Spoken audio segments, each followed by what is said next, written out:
What's going on, everyone? PTCGL here, and today I'm going to be going over my Rillaboom VMAX Arceus VSTAR Umbreon VMAX deck. Now, this deck has been something I've been working on since NAIC, or post-NAIC, I should say. I posted a Lycanroc VMAX deck, not on the channel, but on Twitter. So a lot of people know that I've been hardcore testing a lot of different Arceus variants just to figure out which one I like the most or think is more meta-defining, and genuinely, I feel like this deck is crazy. So we all know what Arceus VSTAR does, but let's take a look at Rillaboom VMAX. It's from Fusion Strike. It's a rapid strike Pokemon. It's 330 HP and has the attack G-Max Drum Solo, where it does 180 damage and 40 damage to two of your opponent's bench Pokemon. I think this card is kind of crazy for a couple of reasons. One, grass typing is pretty good right now. Not only do you knock out Umbreon VMAX, which is a very crucial card right now, but spreading 40 damage to Pokemon as opposed to like 20. We all see where Sableye is with spreading 120. Imagine 40 to 2. That's just 80 damage immediately, and you can manipulate that even further with cards like Hawlucha with Flying Entry and Radiant Alakazam's Painful Spoons to move around the damage. You can even, Yoga Loop plays, which is why it's in here. I think this card is pretty good. Got a 2-2 Umbreon VMAX because you end up hitting weakness on stuff like Mew and Gardevoir pieces. You can also bring them up and knock them out and make some weird plays with Drum Solo to where you can Umbreon something up and then Drum Solo knock the bench Pokemon out. Especially against Gardevoir, that's going to be very, very critical. Going forward in the list, we do have 1 Rope, 4 Nest Ball, 4 Ultra Ball, 1 Switch.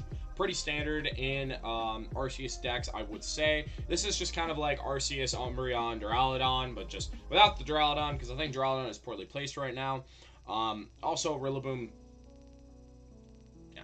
We have 3 Lost Cities and a copy of Tower of Waters. Tower of Waters makes the retreat cost of your Rapid Strike Pokemon in play 2 less. It gives Rillaboom V free retreat, Medicham free retreat, and Rillaboom VMAX a retreat of 1, which is pretty crazy to think about. Adventurous Discovery, 2 Boss's Orders, 4 Iono, 2 Research, 1 Raihan, 2 Belt, 4 DT, 2 Rapid Strike Energy, because Rillaboom does have a heavy 4 attack cost, so you could go Arceus attached 2, and then 1 onto the active Arceus, and then go Raihan attached to 1, or go Raihan onto another Pokemon, then Rapid Strike Energy and Evolve. Like, Rapid Strike Energy is so good in this deck for those reasons. And then 4 Dark, 4 Grass. I will have to list in the description below.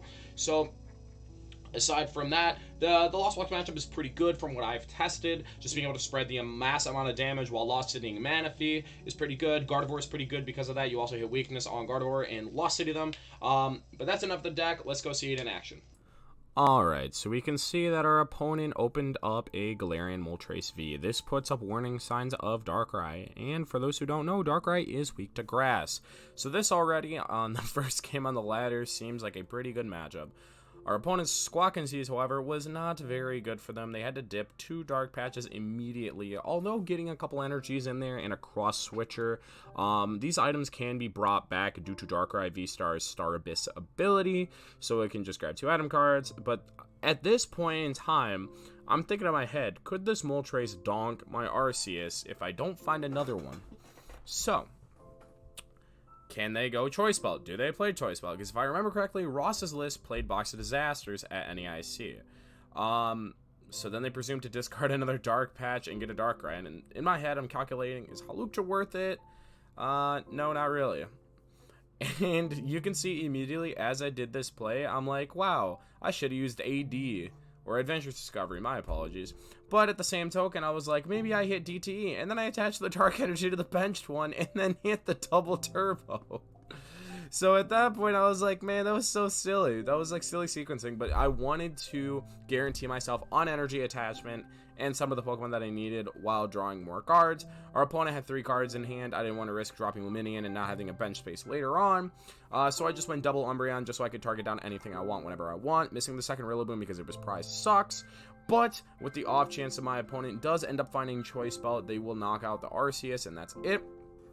And or double cross switcher into the other Arceus. It's fine because we could always Starbirth for the Raihan. So our opponent does just use Dire Flame Wings. I believe they attach to the Darkrai V-Star down there.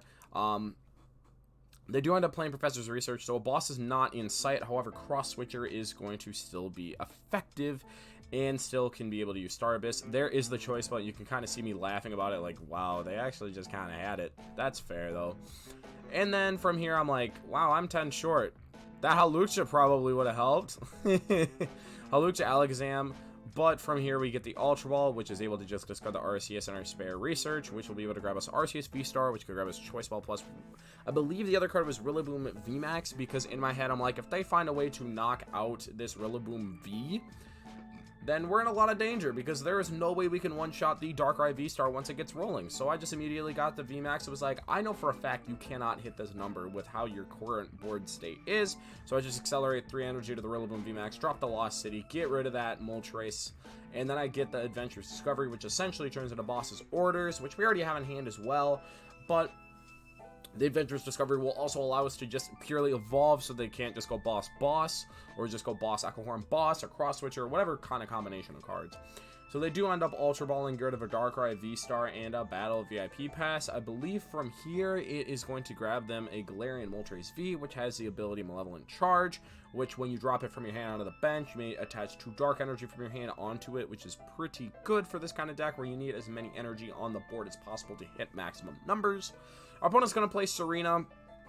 I'm going to think about which one to use. I assumed that they were going to go with the discard one, because there was no way that they were knocking out anything on the field. So they do end up discarding a Dark Energy here. They could end up using Spirit Energy Retrieval.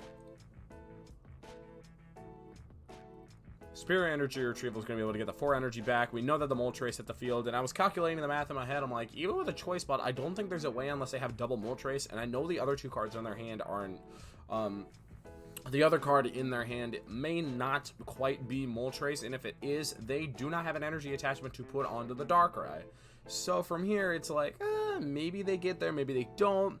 And then they use Star Abyss, and I'm like, well, maybe Double Dark Patch gets there. No, it still doesn't, because I know the other 2 cards in their hand, the other 3 cards in their hand that they haven't played yet, especially with playing Research for the turn, isn't all there to get the knockout.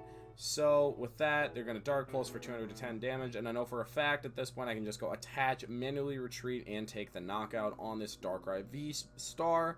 I'm going to be able to use Adventurous Discovery just to get the Rillaboom out of the deck, and be able to grab double Umbreon so I have it whenever I need it to take the knockout next turn. And then the G-Max Drum Solo is going to be able to spread 40 to the Squawkabilly and 40 over to the Moltres. In my head, I was thinking, well, if they drop something that isn't weak to grass and I can't knock it out right away, I could always just spread 40 to the Squawkabilly, 40 to the Moltres, move 20 over to the Moltres, and then hit for 40, and then move over the other 20 again at some point later on.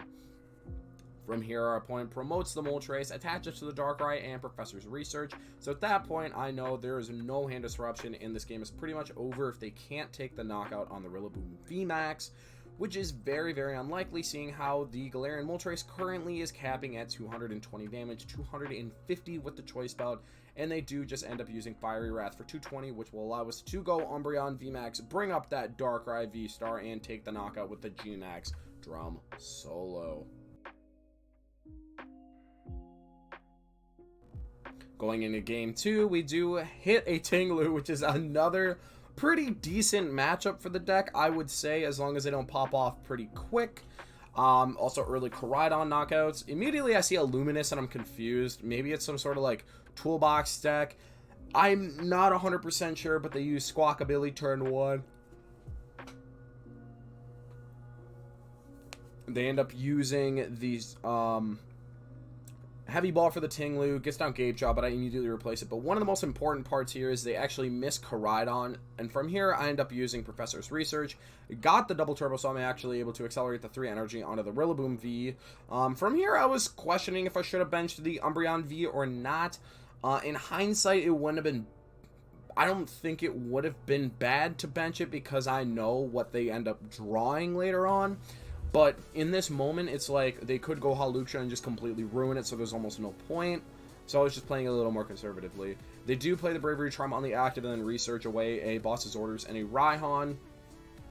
Pretty good cards to, on my part, to get rid of. And then they end up using Nest Ball to bring out Radiant Alakazam themselves. However, I'm not seeing Gapejaw Bog or Hawlucha, and their bench space is now extremely limited. They're going to go Dino Cry, and they end up attaching to the Tinglu of all things, which is really confusing, seeing how they could have just took the knockout on the Rillaboom, and I may not have had anything to respond immediately. So from here, I bench the Umbreon, because I'm like, at this point, I'm safe. I'm just going to take the knockout on the Tinglu, and then put down the Umbreon, and then they don't have an easy response to take out the Rillaboom, and I hit the Adventurous Discovery out of the prize cards, which at that point I knew they messed up when they didn't use Dino Cry and attacked with the Koraidon going into this turn, and I think they realized it as well. They're like, well, maybe they didn't see that Tinglu was weak to grass, because grass attackers aren't too common right now, so maybe they were just a little confused. But they end up using Dino Cry this time, and on this time, they're going to be able to attach it to the Koraidon, but I do end up just top decking the Rillaboom VMAX, and at this point, I'm thinking in my head, I'm like, well, I'm 10 short from knocking out these Koraidons if I do G-Max Drum Solo, so what can I grab? I can go Rillaboom so they can't just knock out the other one, and then Starbirth. Starbirth will allow me to grab any support card I want, plus Hawlucha. Hawlucha will be able to allow Arceus to knock out the Koraidons, because they have 230 HP. This will put both of them at 50. So if the Arceus was going to be able to swing, it would have been that. And then the Dark Signal is going to be bringing up the Tinglu to take it out with weakness. And just continue the I'm going to take 2/2/2 prize cards. And then they're going to promote the Koraidon. So I was like, okay, maybe they just don't have anything. But then it clicked. I remember they played Bravery Charm. They attached the active and went Iono. I was like, okay, this is fine. As long as I hit one of my outs and I hit Ultra Ball. Ultra Ball being a Lumineon out with them dropping. Another Tinglu was kind of silly. They probably could have went straight Koraidon, but we also take knockout on Squawkabilly here, so it doesn't matter either way. So we're just going to top deck another Ultra Ball. Ultra Ball for the boss's orders, and boss's orders up the other Tinglu, which will take the knockout, spread more damage to the other Koraidons, and then that is game for the Rillaboom Arceus Umbreon deck. I thank everyone for watching. Please subscribe and like for more content. If you would like to see a specific deck hit this channel, please drop it in the comment section below and I'll work on it. Until then, see everyone later.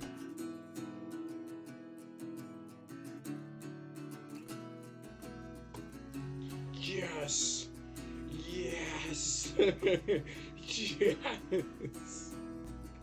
Let's go!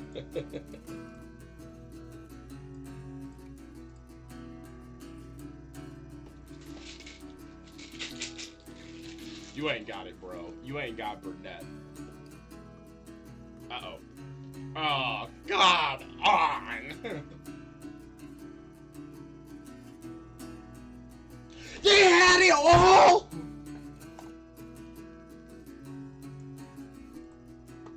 How did they open Ultra Ball double Arceus plus boss?